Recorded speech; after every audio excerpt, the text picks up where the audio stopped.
What if I told you that money used to be backed by actual gold sitting in a vault, and then one day a president just decided it wasn't anymore? That's exactly what happened. For most of human history, your paper money could be traded for real gold. Then, in 1971, that ended. Today, we're explaining the gold standard so simply that a 5-year-old could understand it. And by the end, you'll know why money works completely differently now than it did 50 years ago. What is the gold standard? Let's start with the basics. What is the gold standard? Here's the 5-year-old version. Imagine you're playing with your friends at recess. You all want to trade toys, but carrying toys around is annoying. So you come up with a system. Everyone puts their toys in a big toy box. The teacher gives you tickets. Each ticket represents one toy in the box. Now you can trade tickets instead of toys. If you have 3 tickets, you can go to the toy box anytime and get 3 toys. The tickets are easier to carry around, but they're only valuable because they represent real toys sitting in the box. That's the gold standard. Under the gold standard, paper money was just a ticket. The government had actual gold sitting in vaults. Your dollar bill was a promise. You can trade this paper for a specific amount of gold whenever you want. In the United States, from 1879 to 1933, you could walk into a bank with $20.67 in paper money and trade it for 1 ounce of actual gold. The paper wasn't the valuable thing.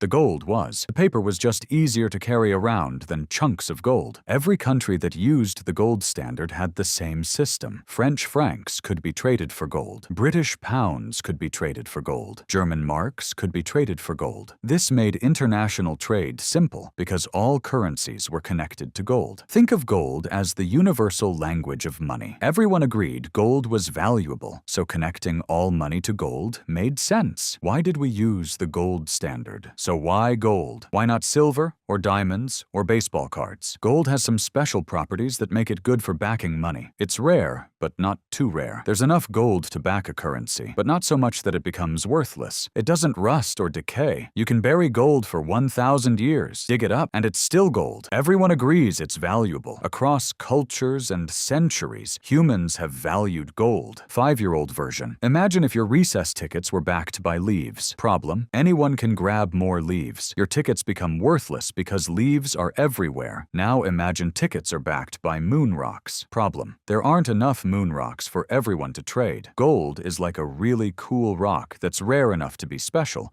but common enough that there's enough for everyone to use. But here's the real reason the gold standard was important. It limited how much money the government could create. Under the gold standard, if the government wanted to print more money, they needed more gold. You couldn't just print unlimited money because you'd run out of gold to back it. This prevented inflation. If the government prints too much money without anything backing it, the money becomes less valuable. That's inflation. With the gold standard, you couldn't do that. Think of it this way. If you have 10 toys in the box and 10 tickets, each ticket equals 1 toy. If you print 10 more tickets but don't add more toys, now each ticket is worth half a toy. The tickets lost value. Gold prevented governments from printing extra tickets without adding more toys. What were the problems with the gold standard? So if the gold standard prevented inflation and made money trustworthy, why did we stop using it? Because it had some big problems. Problem 1. The economy couldn't grow faster than gold mining. 5-year-old explanation. Imagine your town is growing. More kids are moving in, more people want to trade, but you can only create tickets as fast as you can find more toys to put in the box. If you can't find toys fast enough, there aren't enough tickets for everyone to trade.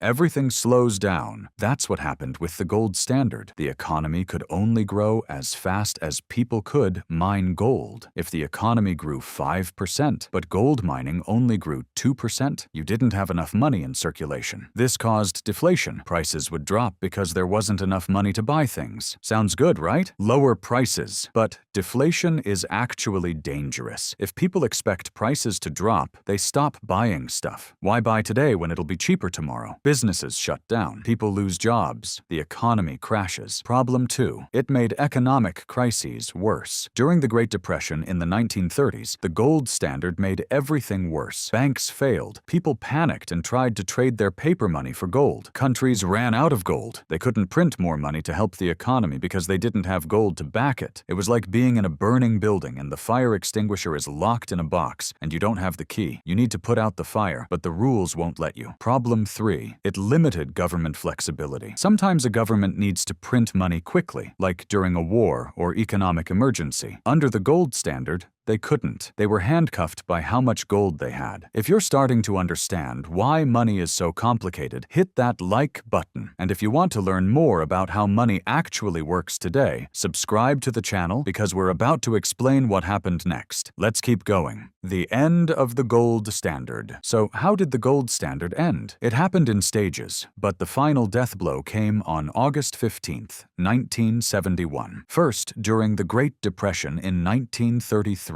President Franklin D. Roosevelt made it illegal for Americans to own gold. The government bought everyone's gold and made it a crime to hoard it. Americans could no longer trade their dollars for gold, but other countries still could. This system limped along until 1971. After World War II, the U.S. had most of the world's gold. Other countries could trade their dollars for U.S. gold, but Americans couldn't. Then, in the 1960s, the U.S. started spending a lot of money on the Vietnam War, social programs, everything. They printed more dollars than they had gold to back up. Other countries noticed. They started showing up and saying, "Hey, we want our gold." 5-year-old version. Remember the toy box? Imagine the teacher printed way more tickets than there were toys in the box. Kids start to notice. They rush to the toy box saying, "I want my toys now before they run out." The teacher realizes if everyone tries to claim their toys at once, the box will be empty and the tickets will be worthless. That's what happened to the U.S. On August 15th, 1971, President Richard Nixon went on TV and said, "We're closing the gold window." Basically,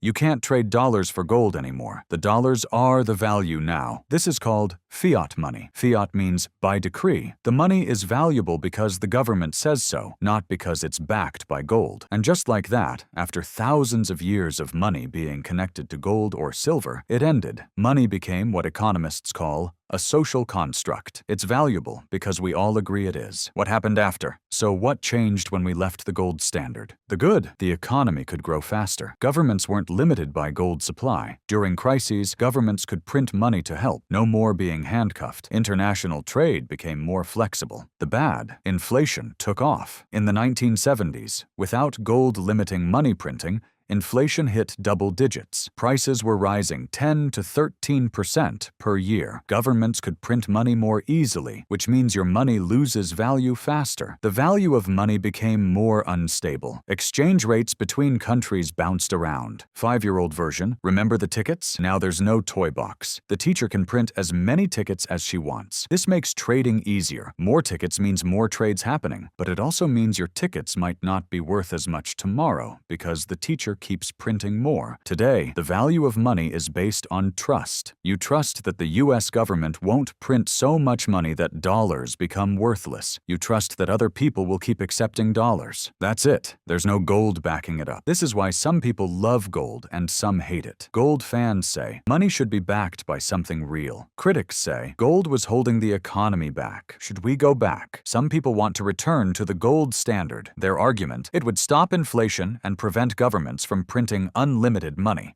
But most economists say going back would be a disaster. The world economy is way too big to back with gold. It would cause massive deflation. We'd be stuck in every crisis with no way to help. 5-year-old summary. Going back to the gold standard would be like putting training wheels back on your bike. Yeah, it was more stable when you were learning. But now you're riding fast, doing tricks, going up hills. Training wheels would just slow you down and make you crash. The world is too complex now. We can't go back. If this video helped you understand the gold standard and why money works differently now, subscribe to the channel. We break down complex money topics so anyone can understand them. Hit that subscribe button and bell icon. Let's wrap up. The gold standard was money backed by actual gold. Then in 1971, we switched to fiat money. Money that's valuable because we say it is. Both systems have problems, but we're probably never going back. Now you know why. See you in the next video.